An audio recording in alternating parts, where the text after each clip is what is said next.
So call throughout from what time to what time?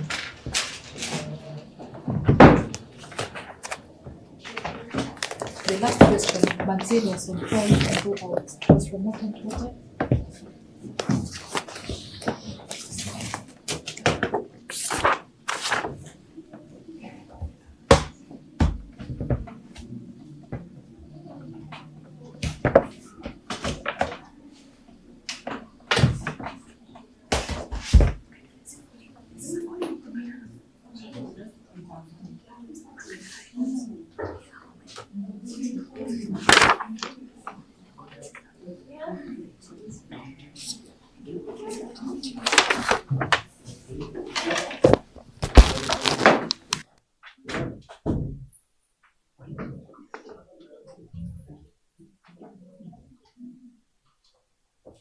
Did you get the details? Yeah, I have them here, the call data. Yes. From what time to what time? Just checking the time here up to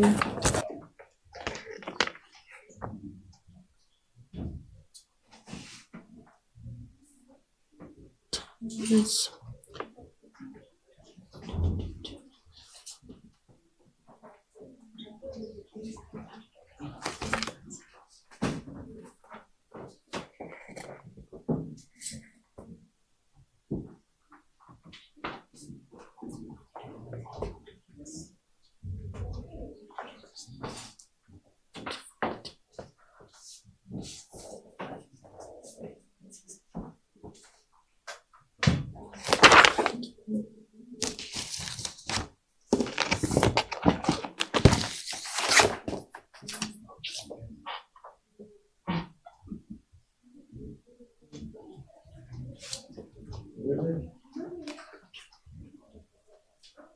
Yes. Are you able to get the details? Yeah, I can see the time, the time and the time. It's 12 2022. It's not very clear.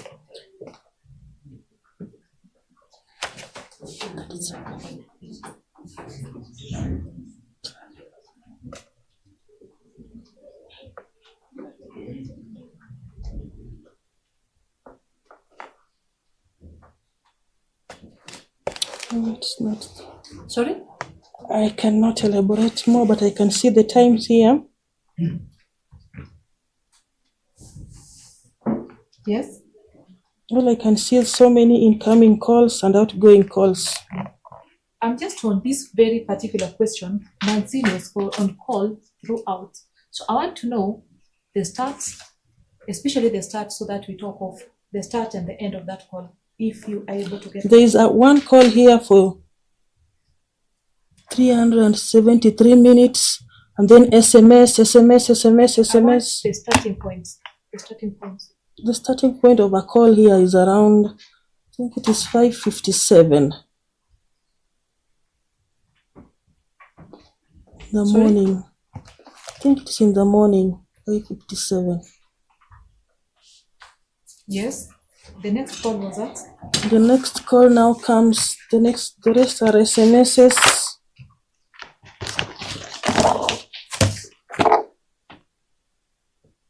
The next call now it's around 6.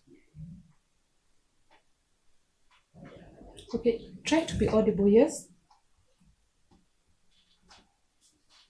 In these calls, you tell us outgoing, incoming, and the recipient or the people she was on call with.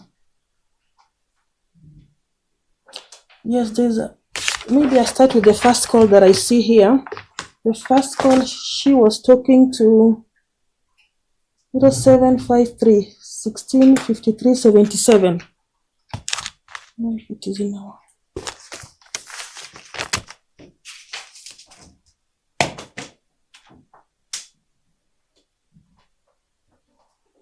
Yes.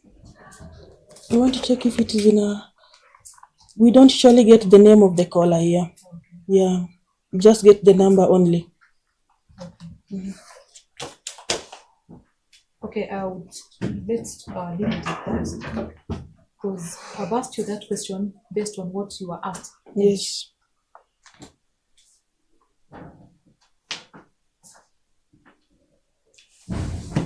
Let's go to the OB by Hassan, crime and incident reports.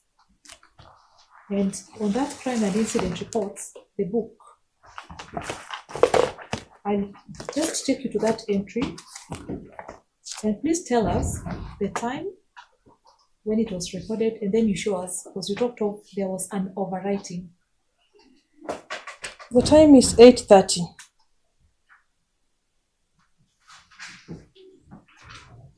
Then show us where there is an overwriting.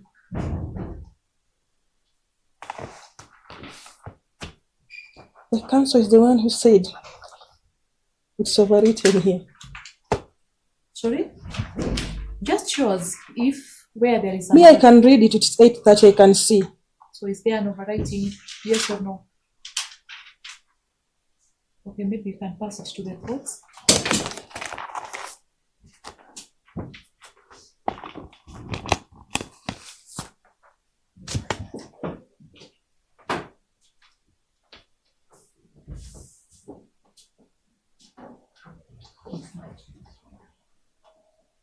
Okay. The next question that I want to ask you concerning that OB, when that entry was being made, were you present?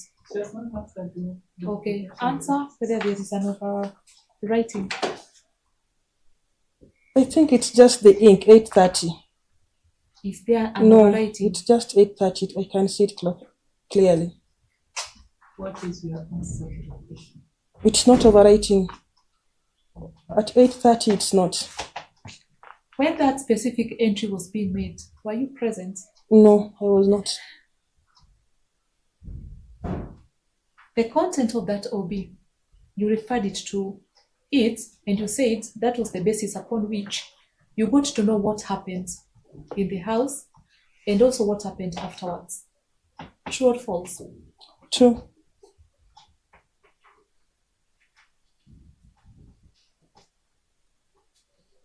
The content of that OB, you were put to task to read that OB here in court. When you went to the police, when you went to Preston Court Apartments, you were supposed to tell us whether you read the entire OB the way you read it here in court. Were you able to read the entire OB? I just read it, but I understood the first part. So did you read? Yes, the I read entire? it. I read it. And you're saying you? I understood the first part.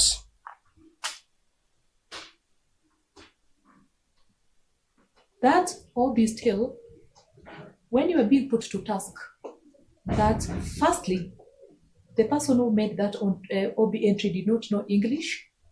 He did not really understand what he was writing. And I've asked you, were you present when that OB was being written? So No. did you really know what he meant when he was entering those details in the OB? No, I just read the OB as it was written.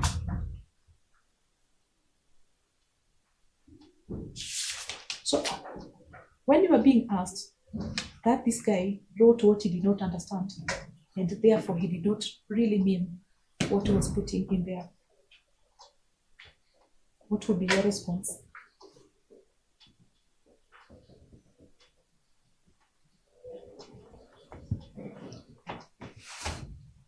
I elaborated in my own words what I understood. Yes. So did what you understand and what this person wrote there, It the was issue almost the same you thing. were being asked, was it reliable? Was it reliable? Was this OB entry reliable? It was about Yes. the issue of reliability. The OB was reliable to me.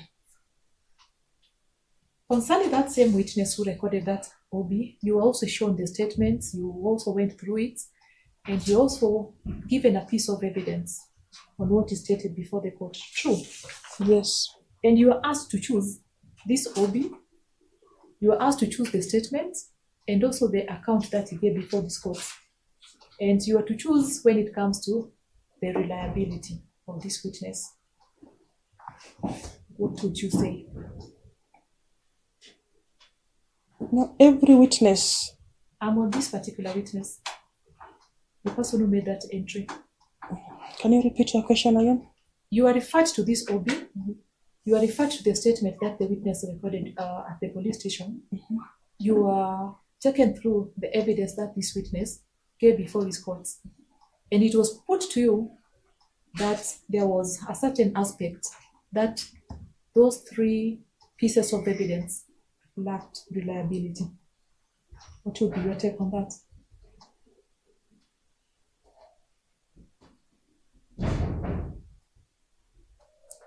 This witness was a liability to me. Reliability, I'm talking about reliability. The key word was reliable. Whether the statement that was recorded with the police and this OB entry, and also the statements as given to courts, whether they were reliable. Yes, they were reliable.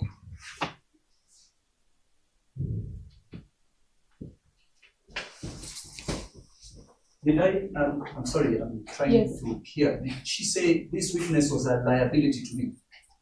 Reliable, was reliable. Reliable. Okay, speak Reliable. up. So speak up so that you all get to hear what you're saying.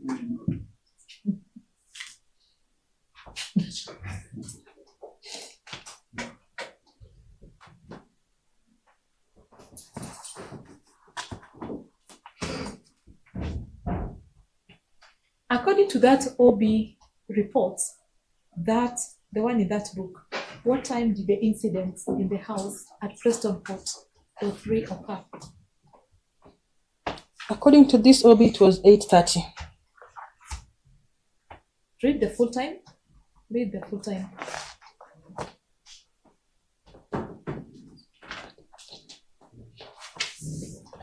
The crime started at around 8:30. Do you want me to read all again? Whether it was AM or PM. You see, just say the crime started at 8:30 hours to fight. Okay.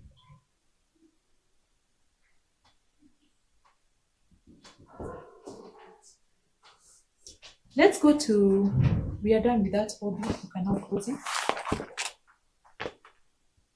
Let's go to, still on this PW2. There was a statement, I just go straight to that statement of PW2. You are taken through the further statement of this witness. There's a section that you are referred to, the further statement.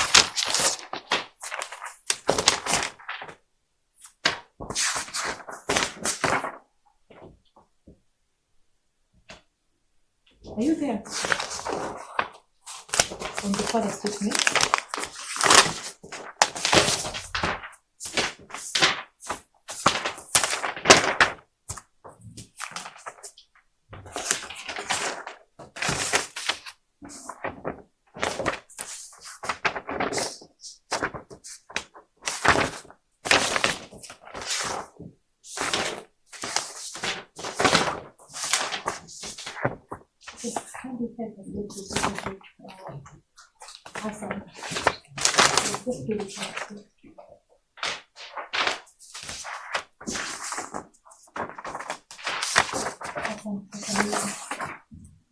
Yes. These further statements, the further statements, the one that you had, you are taken to task on that further statement. So I want you kindly to read that further statement from beginning to the end of it. 18 hours, 24th December 2022, Preston Court. Further statement of Hassan Wesonga Oyugi. I am the above named person who is a security guard at Preston Court. I would like to further state that when Chemutai, who lives number D2, called me and told me that neighbors of D3 were making so much noise and she could hear things being broken, and told me to go and check and if possible to tell them to stop because they were disturbing the neighbors. I went, but the lady Maxine opened the door, but not open wide. I talked to her, but did not see Mr. Asad. I only heard him yelling to the lady and telling her to go away from his house. So I did not see him physically. I just talked to Maxine and she told me she was leaving. So I left. There are questions that were asked from that father's statement. The first one, was this son present in the house? Was he present in the house? That particular witness. He was outside the house. The But next then- question we were asked, as he was recording that father's statement, did he disclose to you the source of his information on what was happening at D2 before he went? Yes, he said that Chemutai, the neighbor who lives at door number 2, is the one who had called him.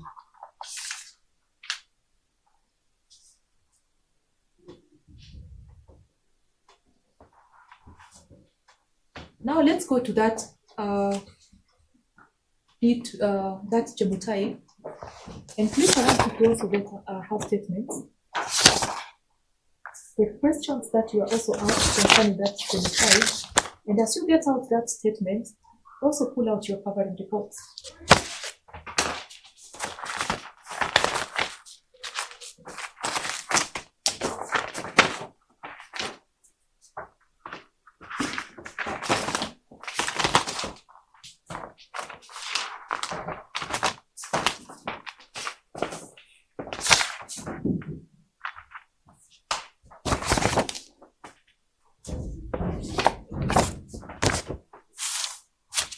One of the pertinent questions was, how did you mark that Chemutai in the statements? And how did you describe her in your covering report? Chemutai is D2. And in your covering report, what did you talk? You mentioned something to do with It's that. still D2. There's something that you had talked of about D2. Could you just please go straight to that so that I can bring up my questions? The findings. It is evident that D2 had commotion in the house of the deceased before coming out while injured.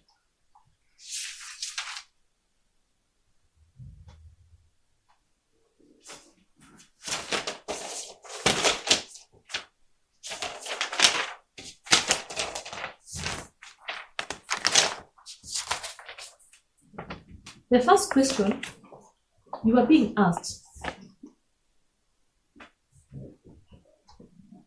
did you rely on the evidence of D2? Did you rely on the evidence of D2? Yes, I said yes.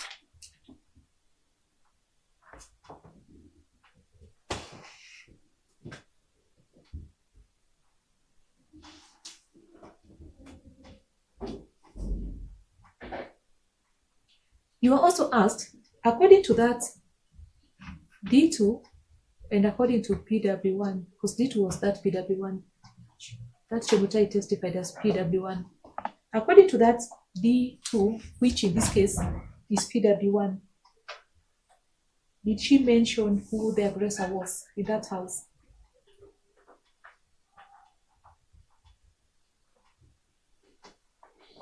The key word that was used was the aggressor. Just a minute. Just a minute.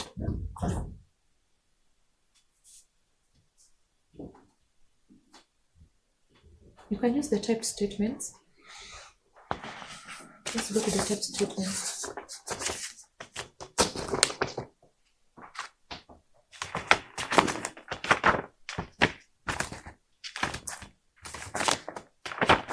Look at the statement. I know you've been here for this is your today. Use this statement here.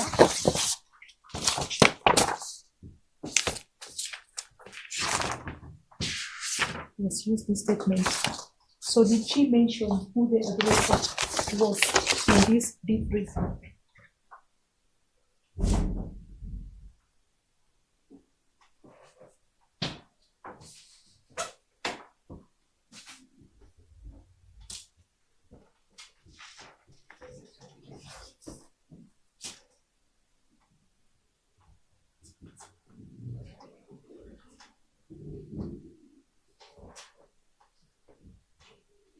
Did she?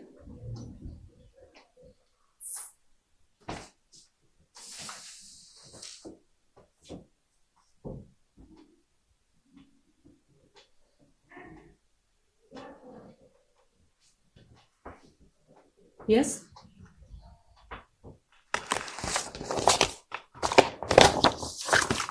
She just said that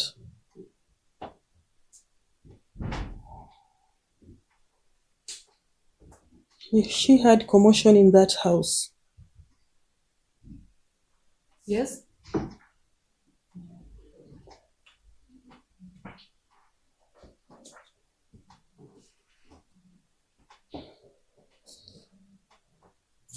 The only thing I can see here she said is that she had commotion in the house of Asad.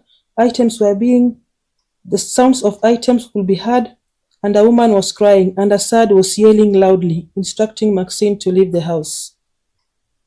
The question that the defense asked, did she mention who the aggressor was?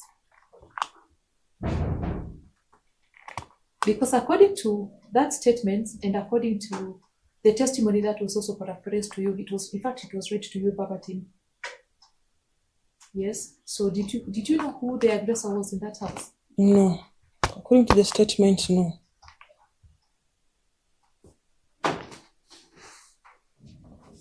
And it was also put to you that this was a case of gender-based violence. Were you aware that this was a case of gender-based violence? No, I was not investigating a case of gender-based violence. You were asked that, did you know this was a case of GBV, gender-based violence? No, it was not.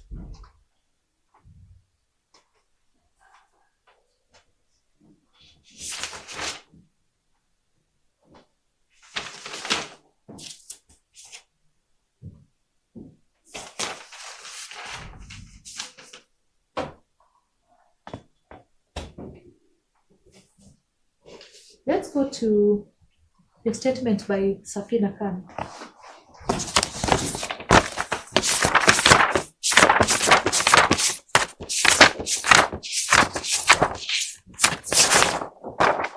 We are taking through that statement step by step, page by page, instead of what she stated in court. From that statement, she mentioned that there was an injury on deceased at the hospital. Were you able to see any injury on the deceased? As I said, I was not keen. I only saw the injury that was on the leg, bandaged.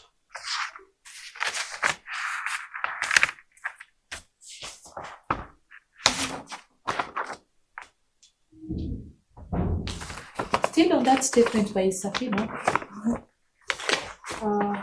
and the photographs that you were shown, and what you found and recorded in your statements, vis-a-vis what Safina recorded in her statements, how the house was. Do you agree with her description of how she found the house when she came? When she came into the house? Because you said she found you. So do you agree with the description she gave? As I said, the house was disorganized. Things packed already in the corridors. All I'm asking, do you agree with what she described, how that house was?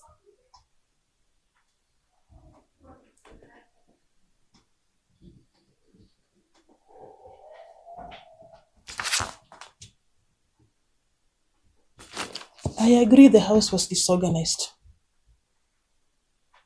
But everyone has his own meaning according to disorganized.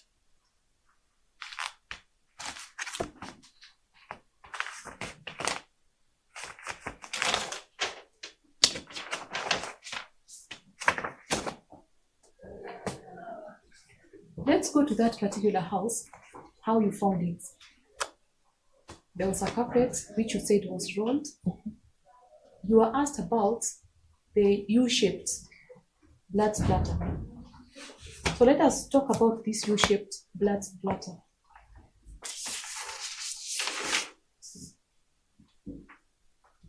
That U-shaped blood splatter.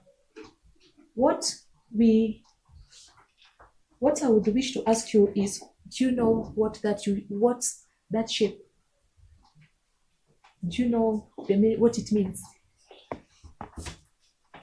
No, I just saw the blood spatter. And do you know where that blood was moved, where whoever was shedding that blood was moving from? No. No. Sorry? The answer. Your answer? No.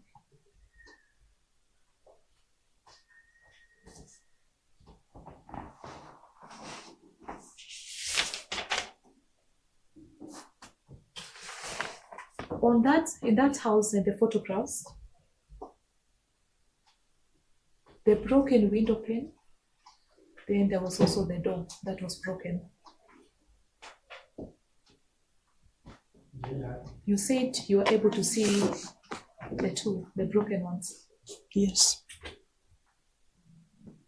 And did you try to find out? Because I know you have given that answer. So when you asked, what answer did you get? And tell us, first of all, who did you ask? And then the answer that you got, and then your own investigation, the 3 parts. What your own investigation. Okay. In regards to the 2 broken windows at the door towards the kitchen, I had asked the suspect, Maxine, who told me that Asad is the one who kicked the door, and in the process he injured himself. So you were able to see and interrogate. Yes. So what did your investigation, what did you unearth? What did you find out?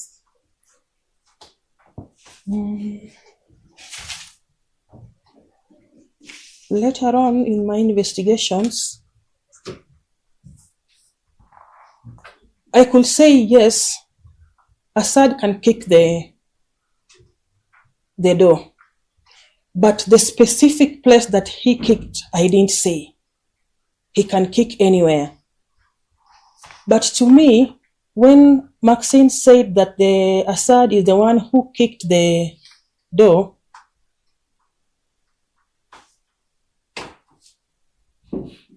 and after... Now tell us your own investigation. Yes. What your own investigation Yes, found out? I'm saying my own.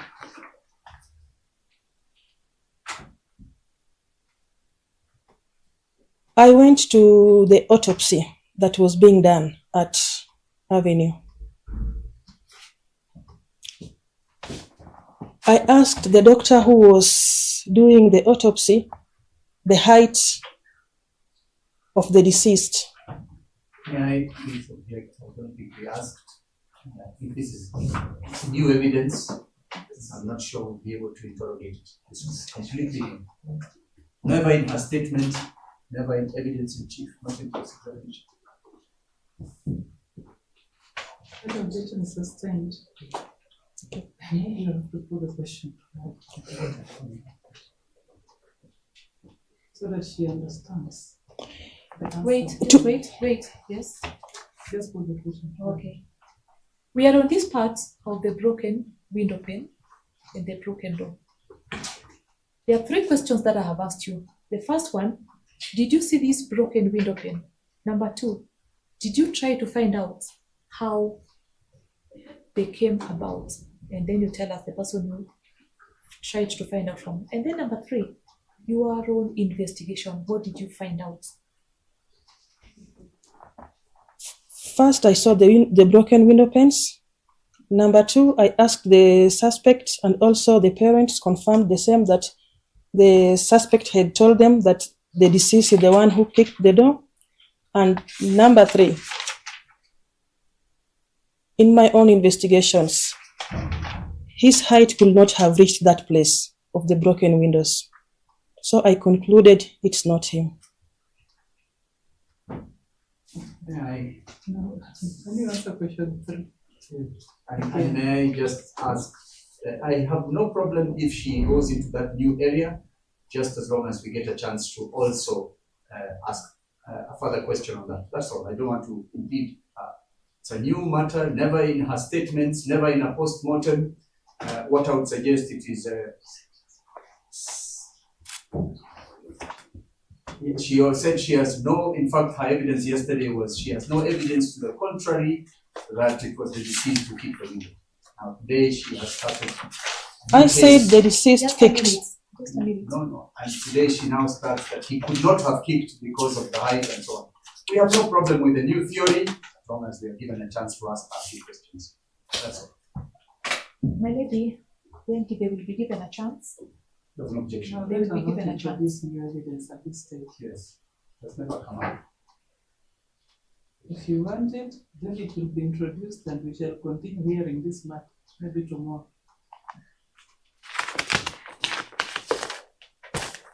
What is your answer to question 3? I never denied that. I said yesterday the accused kicked the door, but I didn't say he's the one at that particular Can you windows. answer the question that was put to you No, by he's the not. prosecutor? He's not the one. No, this is a control corporal and you're a police officer. Yes, I believe you usually enforce the law. yes. Hmm. I have You better asked watch out. to explain, but you have said I don't. That's why I've just decided to say no. There is the law. That we adhere to.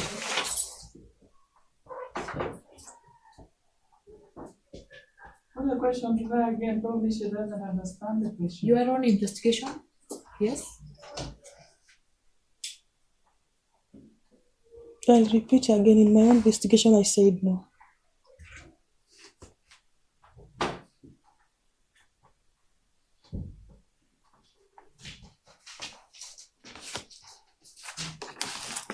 You are shown the 3 post-mortem reports by Dr. Gashi, Dr. Degwa, and Dr. Walong. So were you able to see these post-mortem reports, the 3 post-mortem reports? Yes, they have even been read here again. Were you able to see these reports, the post-mortem reports during the investigation? Yes.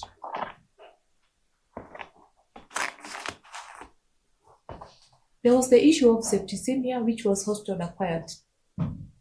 Were you able to see that? Yes, but I've told you I'm not I'm asking, were you able to see that? yes. In which postmortem? Even for the one for Dr. Ndego, it's there. The word hospital acquired. No. For Dr. Ndego, it's not there.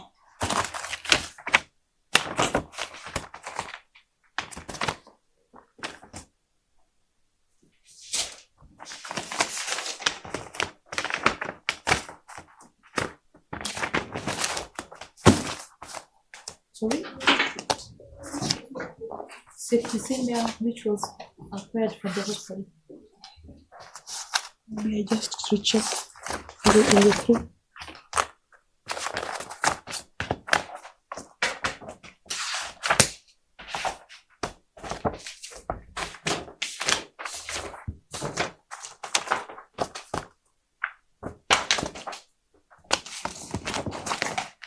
I think with this document here, we have 2 minutes to prepare.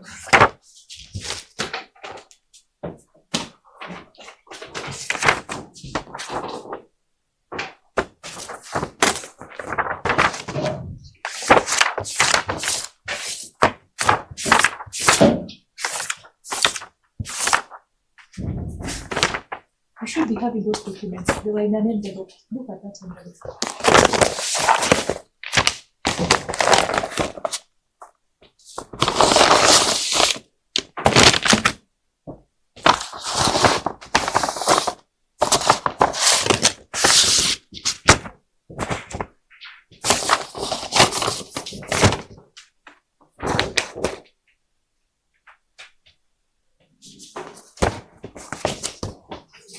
And I want you first to start with the postmortem for Dr. Ndegwa, then you go to the cause of death according to Dr. Rashid, then the last one, Dr. Walong, on the cause of death. You just read them the way they are. On cause of death.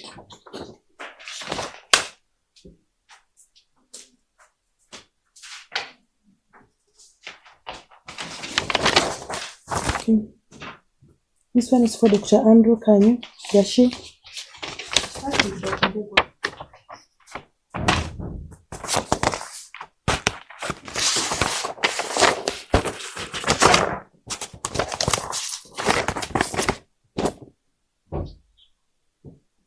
For Dr. Ndegwa says that fissures of septicemia due to infection due to the multiple injuries due to blunt and sharp force trauma. Go to the one for Dr. Gashi.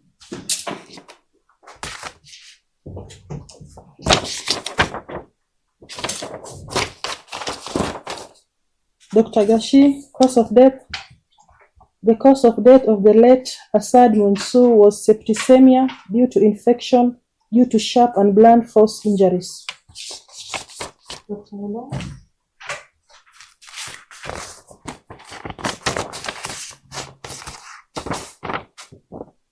We don't have that.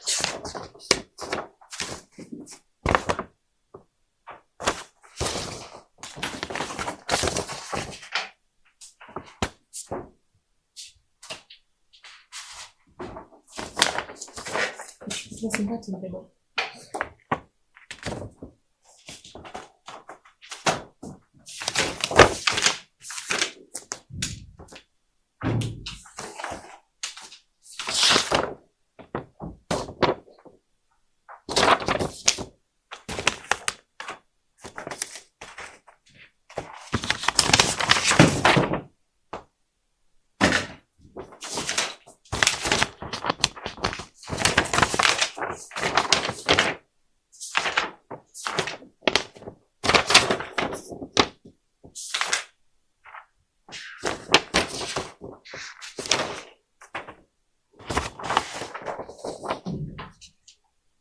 And the defense will help us with the copy for Dr. Walo. Just mixed documents here.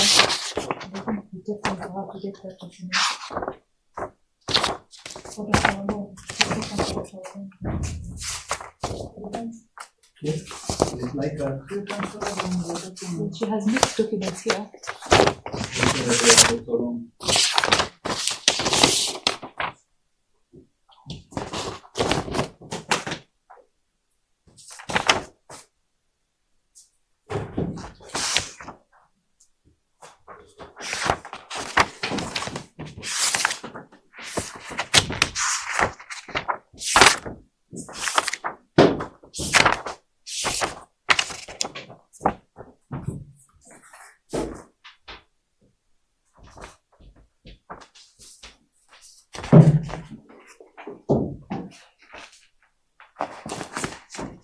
Just go straight to the cause of death, according to that postmortem by Dr. Walo.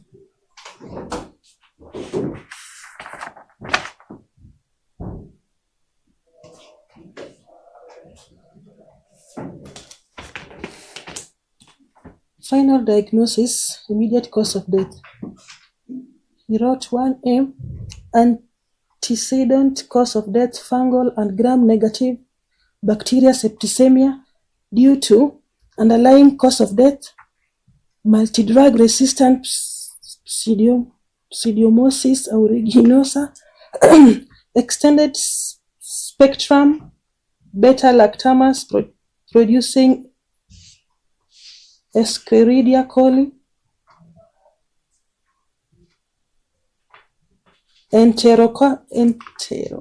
Enterococcus faecalis, Candida albanica, and other candid species. Yes. Just wrote The that. question that was put to you was, one, Asad died due to septicemia, which was caused by hospital-acquired infection. And I've asked you to read those postmortems. Is it indicated in any of those postmortem forms? Hospital-acquired infection. In the three, they have not written hospital-acquired infection. The next issue was about Avenue Hospital having been negligent, being negligent. in the handling of these patients, and as a result, he died because of that negligence from Avenue Hospital. Just wait for my question. You are asked, have you investigated Avenue Hospital? So my question to you is,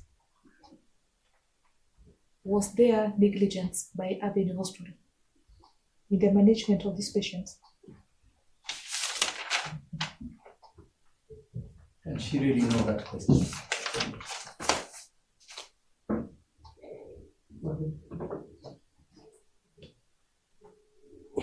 There was no complaint raised about negligence of the Avenue Hospital.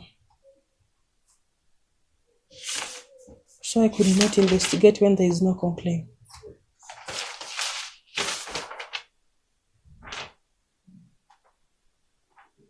There was an answer that you gave that we can still investigate the hospital for negligence. Don't you remember saying that? Yes. So, in regards to this answer, was there any negligence by the hospital? If a complaint arises in regards to that, we can. But for now, we don't have. So we assume it's not there.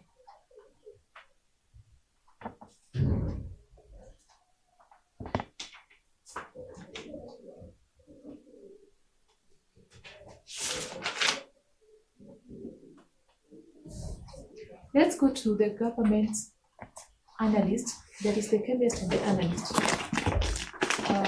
Let's go to the report by Dr. Mudini, not by Dr. Sam.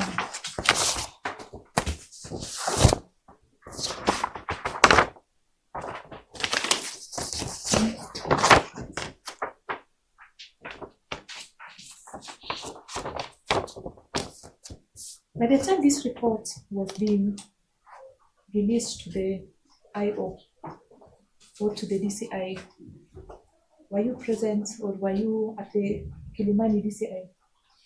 No, at the time of these reports, I was not there, as I said.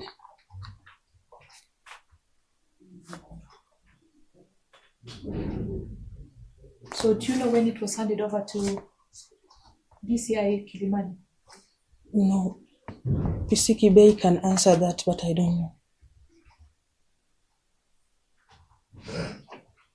You were asked 2 questions concerning failure to serve that document in time. The first one was about, did you think or do you think that failure to provide that document to the defense prejudiced the accused person and also the defense?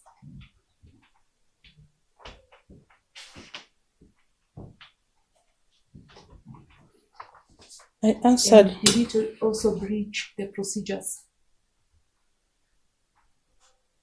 Yes? I answered. I think my answer yesterday was not really.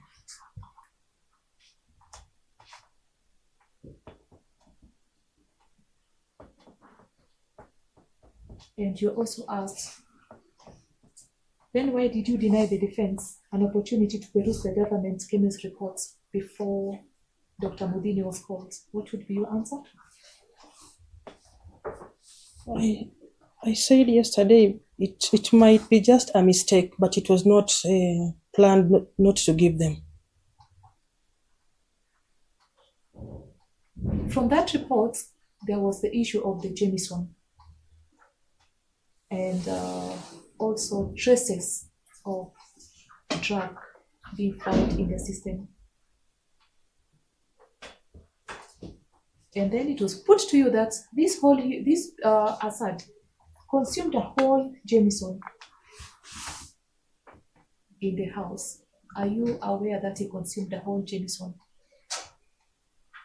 As I said, I don't know if he consumed all because he was not the only person in the house.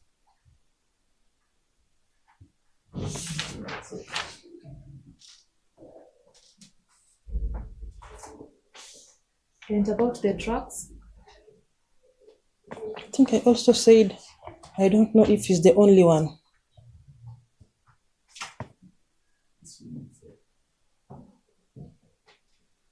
In your exhibit memo, there was some documents, not documents, there were some exhibits which you labeled, when it was put to you that these exhibits were alcohol, do you know if they were alcohol? I said I don't know because that's why I took them Do to you the know if government they chemist. do you know if they contained alcohol? Yes, the word is contains. Do you know if they contained alcohol? No.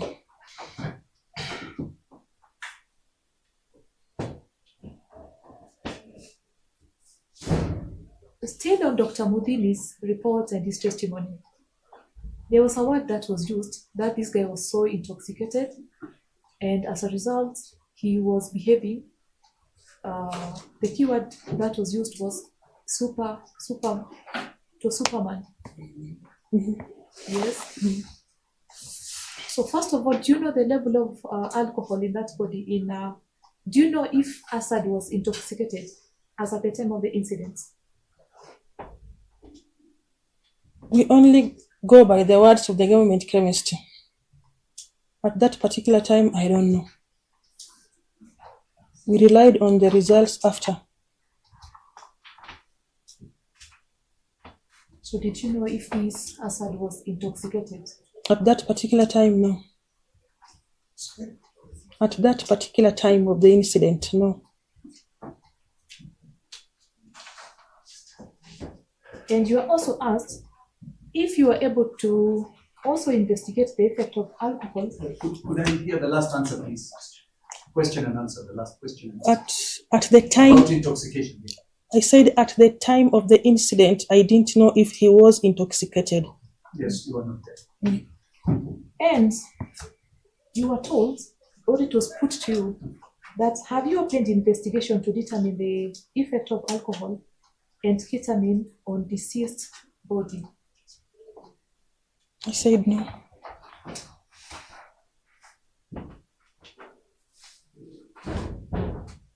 Let's go to Nairobi Hospital. There was a report on the alcohol, and you were told that that alcohol level was too high. Do you know the level that was found in deceased body? I only rely on the reports, but I as a person, I cannot know. It was put to you that that level was too high, and that made him to be so intoxicated. So did you know the level of alcohol that was found in that body, in Asad's body? Personally, The no. report that came from Nairobi Hospital. The report said, but I don't know if it's that high or that low, I don't know. Unless the people from Nairobi Hospital elaborate more. And it was also put to you that as a result of that alcohol level in deceased body, he didn't have control of himself, and therefore he would be kicking things around the house. What would be your take on that?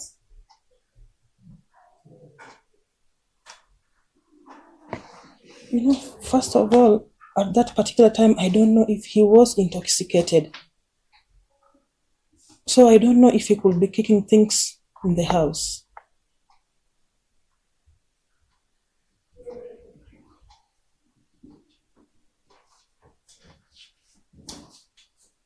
At the time you were you were preparing your covering report and forwarding this file, and by the time the accused person was tried before this court, did you have the government analyst reports for Dr.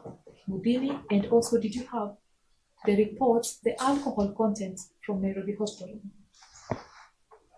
No, for the government chemist, no. Nairobi Hospital, unless I check the dates, but I don't think so.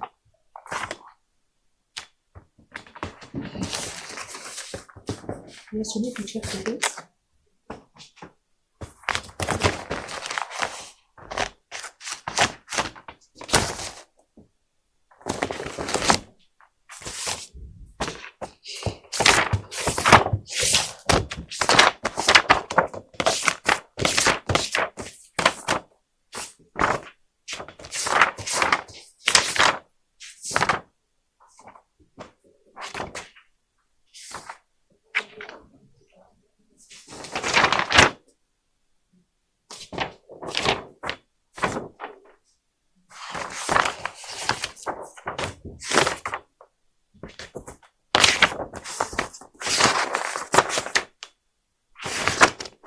at the time you were making that forward the file, you were making a decision to charge. Did you have those 2 documents? For Dr. Mvini, no, I want to check for the one for Nairobi Hospital. Only.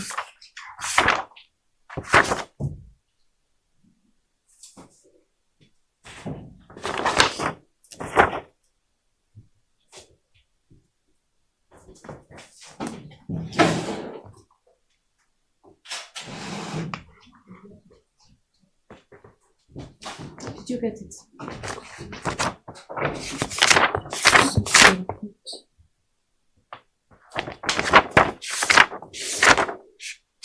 Look for report by Dr. Baya.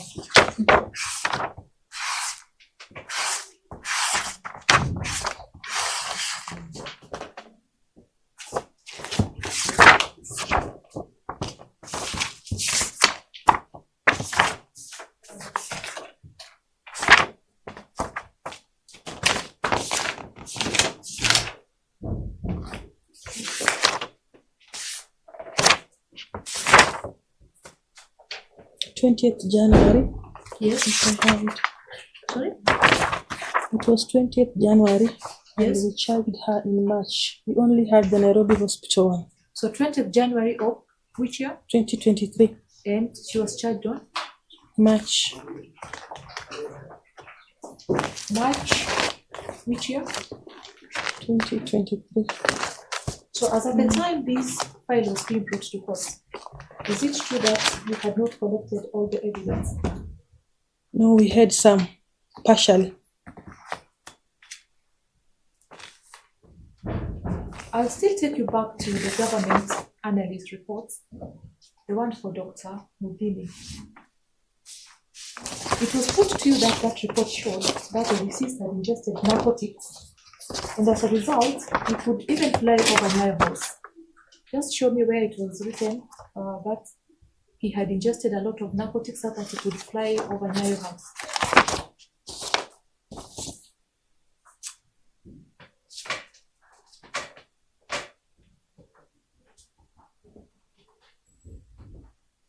And they just say that traces were detected. Traces of? Maybe I just read it all. Traces of nicitrin and not that one. Traces of ketamine, a narcotic and illicit drugs, were detected in the stomach sample of the deceased. Just say it was detected only. And the quantity was? No, he didn't say the quantity. He talks of traces. He just talked of traces. So when it was put to you that he had ingested narcotics to the level that he was able to fly over Nyayo House, what would be your take on that statement?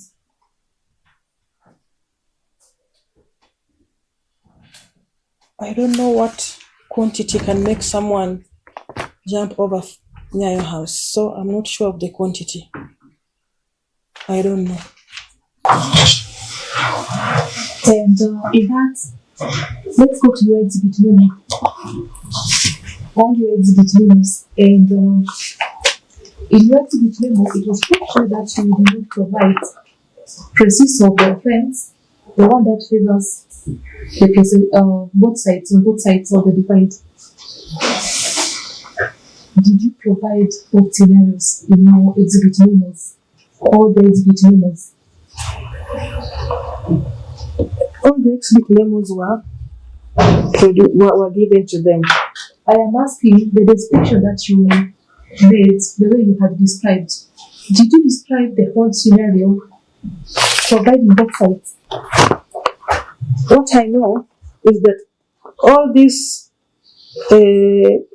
whatever I wrote here, all of it was given to us, and we gave the. What was given to you? The retrieved photographs that were taken there. It's only the report that had little, but all the other pictures and all the other pictures that were retrieved. The question that was put to you isn't it that your exhibit memos, all the exhibit memos are misleading? Not all. So there's some data misleading. Isn't that It's only this one that he Which one? he really Which one? This one? he was more of this. Wait, which document do you have? I am on exhibit members. And the question that was put to you was, in your places of the offense, you stated that the complainant was assaulted and succumbed to injuries. You did not provide the scenario on the other side. And as a result, the place of the offense is therefore misleading. Is your places the offense misleading? No, at that particular time it was not misleading. At that particular time, yes, But I heard the defense talking about it, yes. But it's not misleading. In the place, the places of the offense is not misleading. Yes.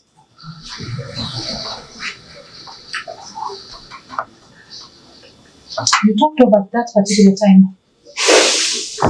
It still stands even now. It's not misleading. The places of the offense does not mislead.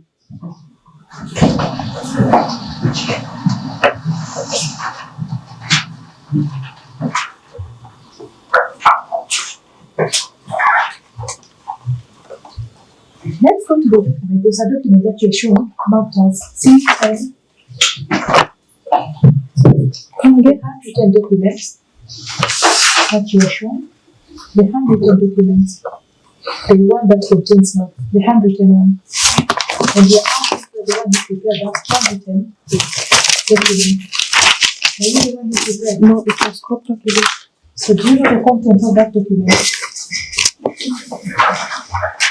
Do you know the content of that document? No, it was cooperative who knew.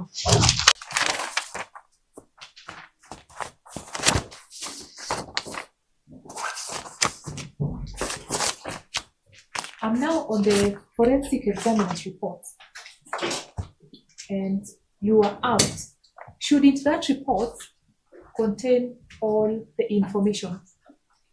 Shouldn't it contain all the information?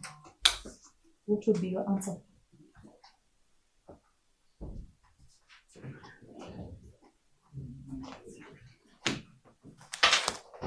Forensic examiner's reports.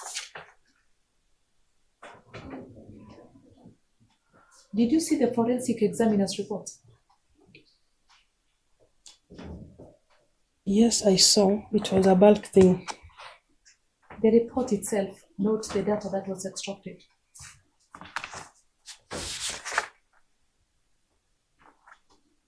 Did you see the report, the final report, generated by PC Niendo? Just have a look at it.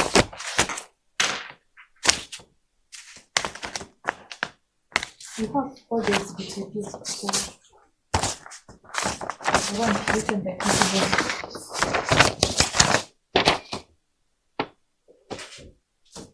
It's a 22-page document, so look for it among those documents.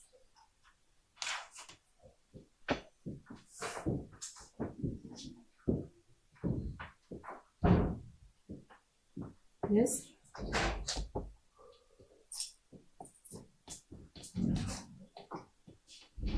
Do you have the 22-page document? I have the certificate here. No, it's a 22-page document. Like this in yellow. Do you have it? The document from which you have it.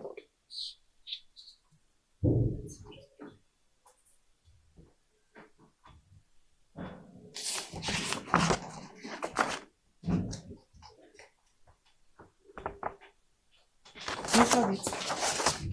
Yes. Yes, I have it. You are told that document should have contained all the information that was extracted from the mobile phones. What would be your take on that? I think the question she was asked was all relevant, not all. So put it that way. I thought you talked of all the information. No, all relevant in terms of the exhibit memo. Okay. So look at that document. So I have been corrected the relevant information. So look at that document. He has been here, but because this was a question that was put to you, I must also ask you this question. So were you able to see that report? Yes. And did it contain all the relevant information? The keyword relevant, all the relevant information. Yes, it has all the relevant. It was also put to you that as that report was being prepared,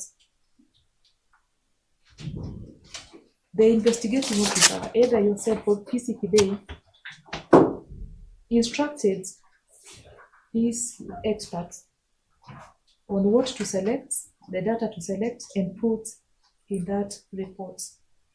What would be your take on that? I did not ask Kibei. Maybe Kibei did on his own.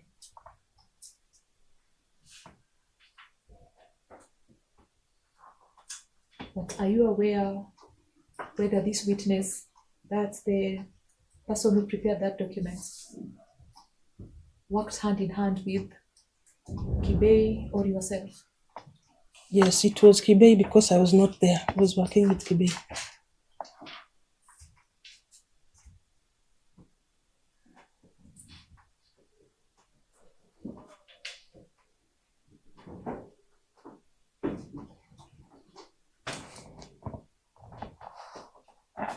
And I've asked you, are you aware that he was instructed by this Kibei on what to put in their data?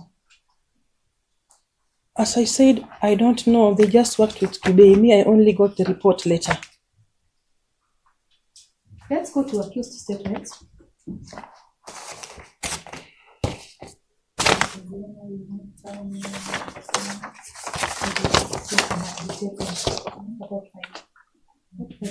At the tail end. Okay, let's go to the accused statements. And please let's be fast. So these accused statements, the initial statement and the further statements, and also the application that you made before the court, the miscellaneous application, was that miscellaneous application an unusual in a case for grievous harm? As I said, I have never handled a case for miscellaneous. For grievous harm, this was my first one. So we just saw it no more.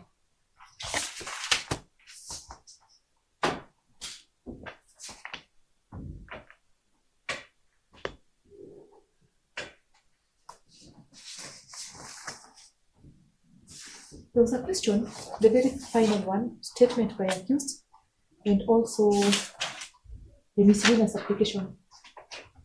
Please tell us why you recommended that the accused person should be charged with murder. It was initially grievous harm, which was later amended to murder.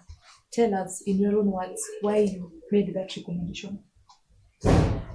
We made that recommendation after the death of the deceased, the death of one Mr. Asad. Yes? So it was just because of the death? You know, when you want to charge someone with grievous harm. I am not on grievous harm, I'm on the present offense. Because the final question that Mr. Murgo asked you as a mother, you being a mother, and you've charged that young girl with murder. And you are told to put yourself as a mother. So why did you recommend that she be charged with murder?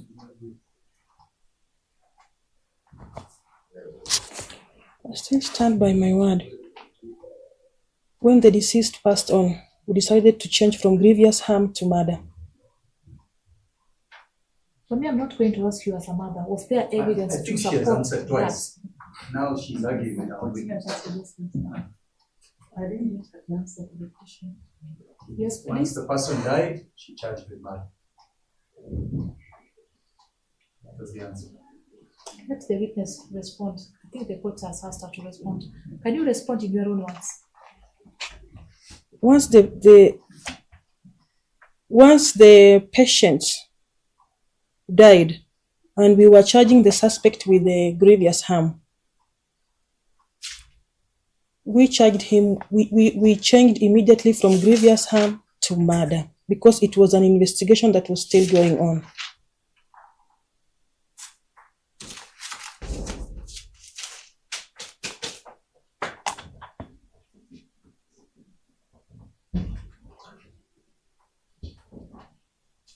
So that was it. Okay. Yes. My lady, that would be all for this particular witness.